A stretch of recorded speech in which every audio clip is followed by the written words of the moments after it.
Hello and welcome to another physical activity quick play with Lisa Workman. I'm Lisa Workman and welcome to my video series. It's all about giving you little quick tips and tricks about your physical activity to help move the needle on your physical activity behavior.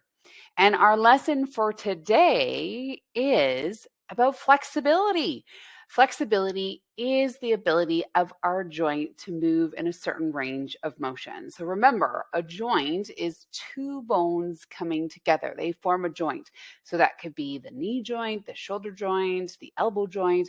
These are all different joints in our body. And so flexibility is our ability to move through those joints. And of course, all joints are going to be different. So flexibility is heavily dependent on the joint that we're looking at.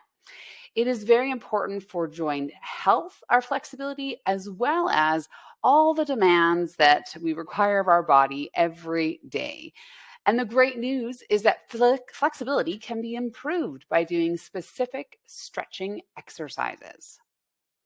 So here is a really busy table, but what I want to deconstruct for you is the different types of stretching. Stretching is sort of the modality that we use to help improve our flexibility. So there are three types of stretching out there. So we've got static stretching, we've got dynamic stretching, and we also have what's called pre-contraction stretching. And so we're going to dive a little bit deeper into these three different types of stretching. And this is all from page 2012. So initially, let's start talking about static stretching. And it's quite possible that you have done static stretching as your main type of stretching. So in static stretching, we would have what we would consider an active static stretch. Sounds kind of like an oxymoron, I know, but what it is we are holding a specific position with our muscle under tension to find the stretch sensation. And so in this picture, this gal's decided to turn her ear down towards her shoulder, stretching out through the joints of her neck and getting a static stretch. It is active because she's actually engaging with the muscles herself, as opposed to passive static stretching, where we also are putting the muscle under a certain level of tension, but this is with someone else's assistance. So you can see here, this girl is leaning forward at the hip joints, and the lady is supporting her by maybe giving her a little bit of support on her backside to help facilitate that movement in the hip socket.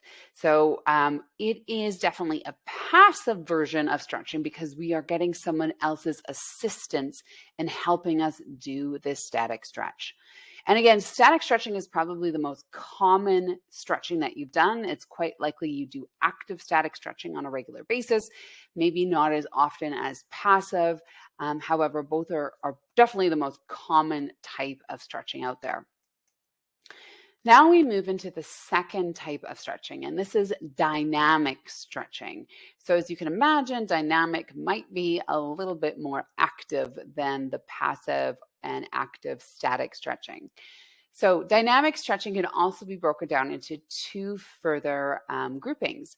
We've got active dynamic stretching. So this is the stretching that generally involves moving the limb through a full range of motion to its end range of motion and repeating it several times. So for these two individuals in the picture, they may be doing a side bend, and they might do it dynamically from side to side to side to side.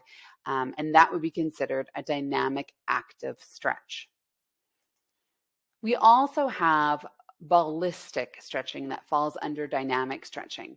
So this includes a little bit more of a rapid movement. We're alternating between movements quite quickly, like the gentleman in the picture, or in the video, and there may be a little bit of bouncing that happens at the end range of motion. So this type of dynamic stretching isn't necessarily always suitable for everyone.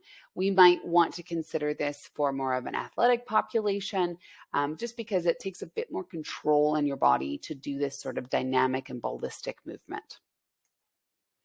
All right, we're heading into the third type of stretching, and it's called pre-contraction stretching.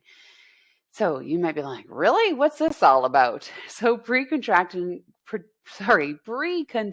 stretching is all about involving the contraction of the muscle and potentially using the opposing muscle group to help facilitate this stretch.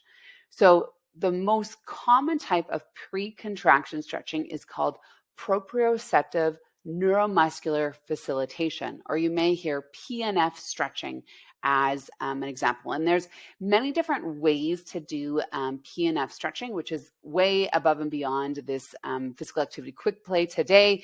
This is definitely something that I'm available to help you with if you are more interested in engaging in a bit more of this type of stretching into your physical activity routine. So it requires a little bit more connection to the neuromuscular system, and we're using the physiology of the muscle to help facilitate a stretch and potentially the opposing muscle group. Super interesting, super effective type of stretching, but definitely need some guidance and instruction on how to do PNF stretching. So that's one type of pre-contraction stretching. You may also get some form of pre-contraction stretching when you would have some form of medical therapy or some hands-on therapy from a practitioner, whether it be a massage therapist, an osteopath, a physical therapist, kinesiologist. Any of these individuals may be help facilitating some pre-contraction for the muscle group and then having you work through that stretch. So in this example, this practitioner is potentially having this gal push into her hand, and so contracting the muscle before allowing some of this stretch to happen. Again, this last section of types of stretching, this pre-contraction stretching, definitely needs more investigation if it's appropriate for you, and also some expert instruction through a professional. All right, so there it is, 3 types of stretching. Curious if you were aware that there are 3 types of stretching, just drop a comment down below in the comments. I'm really curious to know whether or not you knew that there was actually 3 types of stretching. Like I said, a lot of us consider static stretching is our stretching that'll help our flexibility, but there is much more to flexibility training than just static stretching. So please do share with me. Again, here is the outline of everything we've covered in this video so far. And a quick recap is all about getting those key points to you. Flexibility is the ability of our joint to move in a certain range of motion. There are 3 types of stretching. There are static, dynamic, and pre-contraction. And we also know that there are pros and cons to all these different types of stretching. So we probably have stuck with static stretching primarily. If you need more or you need more information, I highly recommend that you get that information before you're trying some of these other stretching techniques. And interesting enough, the outcomes from these different type of stretching modalities and ways to do it actually are slightly different. So it isn't a one and done scenario where all of these types of stretching will give you the same outcome in the end. So do consider that. And of course, there is nothing more important than taking your now new insight into action.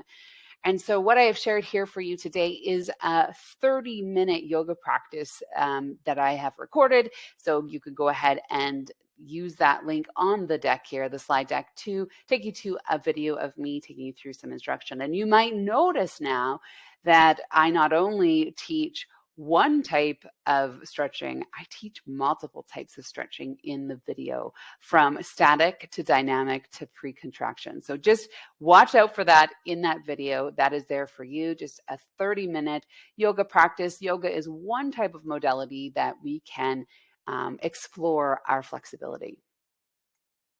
And also, I love free stuff. So not only will I give you that free 30-minute video, I also have my free mini online course, Assess is One Savvy Step to Accelerate Your Physical Activity Behavior Change. So I invite you to also check out that link in the slide deck here and take a chance to see where are you. It's all about assessment, not necessarily about flexibility, but it is about assessing your physical activity, which of course includes flexibility. So again, my name is Lisa Workman. I am here to support you in your physical activity behaviors. I'm looking to help you to move better and to move more. Go ahead and jump on my website, lisaworkman.com.